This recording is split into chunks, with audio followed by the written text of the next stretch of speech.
What if the universe depends on you? The widely accepted Newtonian model of reality is now getting questioned, as it is based on separation. That is, you the man, is living in a physical world. A world that obeys certain physical laws, like gravity or thermodynamics. And nature or the universe is separate and independent from you. But with the advent of quantum physics, things have changed.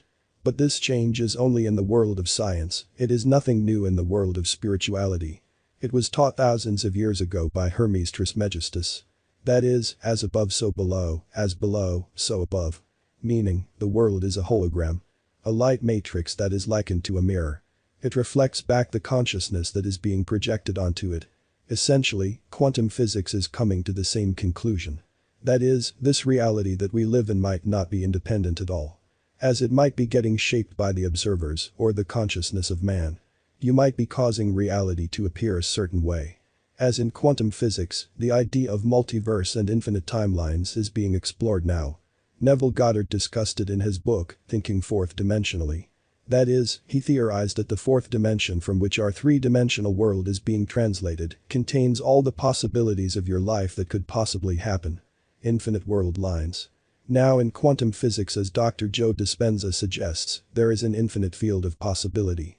Containing all the outcomes that you could possibly experience in your life.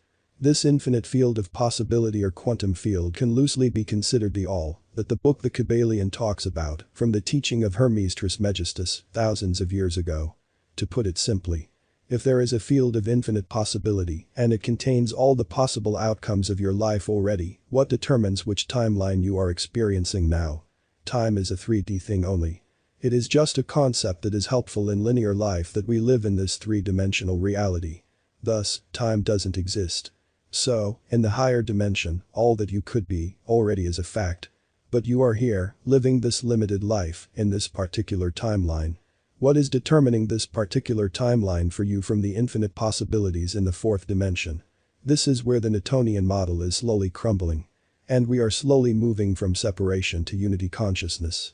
That is, the quantum field responds to the consciousness that is interacting with it via thoughts, feelings, and its state of being. This field is materializing that outcome or timeline for you that you have accepted for yourself via your state of being, thoughts and feelings. What you believe yourself to be, the mirror reflects back at you. If you do not smile in the mirror, you will not be shown a happy face. The mirror depends on you for its reflections. If you smile, it reflects a smile. The all, God, source, the quantum field, is mirroring your inner world. As the all, intended creation to experience infinite existences. Unique experiences, all the way to infinity. You see, the all will not meddle with your freedom of choice, as that spoils the fun. As it wants to experience unique adventures in life. Thus, in a way, it depends on you, the consciousness living a unique life, to continue the expansion of the all. Your freedom of choice is available to you at any given moment. You can right now, smile into the mirror of infinity. And with some delay but invariably, it will smile back at you. The delay is only in the three-dimensional world. As this experience is linear. It must follow a series of events to lead up to the change in the mirror. But invariably, it must reflect what the individual is projecting to it. As it is being translated from the fourth dimension where it is already a fact that Neville talks about. Thus, if you persist in your assumption of who you want to be, it must obey. The mirror has no will of its own. If it did, there would be no authentic experience of the all. The all intends to experience what it is like to be you in this now. And it cannot have this experience if it forces its will upon you. You see, the infinite has made itself limited to have a genuine adventure of being you. It depends upon you, in this now, as its focus point, to choose its experience. Essentially, you and the all are one. But here in this world, there is this veil of amnesia upon us all, to simulate a genuine experience. It is like you have voluntarily allowed yourself to be brainwashed, to play a virtual reality game, to absolutely have the most authentic experience. So, when you get hit in the game, you actually feel it, as if you think it is real. But if you knew it was a game, you wouldn't be that scared for your life. As you know your real self is unharmed. This is the reason why your life here can seem ruthless at times. And we look around and ask ourselves, how could a God allow this? Well, now you know that this God is not a separate being doing this to you. You and I are doing this to ourselves. By using the law of being in an unpreferable way. You act crazy in front of the mirror and it will show you an insane person. It cannot show you a successful and happy person. A few years ago, all I wanted was freedom.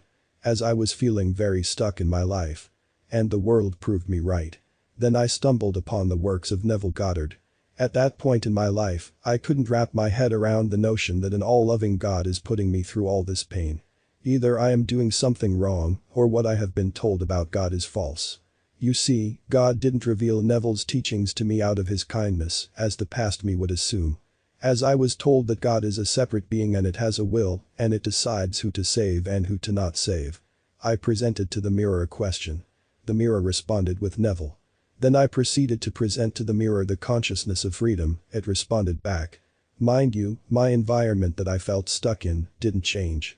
What changed was my inner world. I just felt amazing. I lived in a condo with a free gym, but I didn't go there for over a year. Why? Because I felt stuck in my mind. There were so many cool things around me for free that I didn't do because I was a man living in the consciousness of a man who is stuck in life. Thus, I couldn't see all the awesomeness around me. And then what felt like an instant change in me, I began to notice all the freedom around me. All the opportunities around me presented themselves to me like magic. Which were there all along. As the book Acres of Diamond by Russell Conwell talks about. That is, a man was discontent from his life as he heard stories of fortune by other farmers. These farmers discovered diamonds on their land and became rich beyond their wildest imagination. He sold his acres of property to someone and went to search for diamonds. Not knowing that his own property had acres of diamonds lying around. The point is, before looking at the outer world, look within. Who you are being right now. Are you a man stuck in life? Well, the mirror will reflect exactly that and nothing else. As the mirror or quantum field, God or the all, depends upon you. You are the captain of your ship, the master of your fate. I have learned this shift firsthand in my life. As when I was stuck in life, I hated my job and wished for financial freedom. Thus, I began to project into the mirror, I am earning a lavish, steady, dependable income, doing something I love with ease. And the mirror reflected back ease of finances and a good life that I am satisfied with now.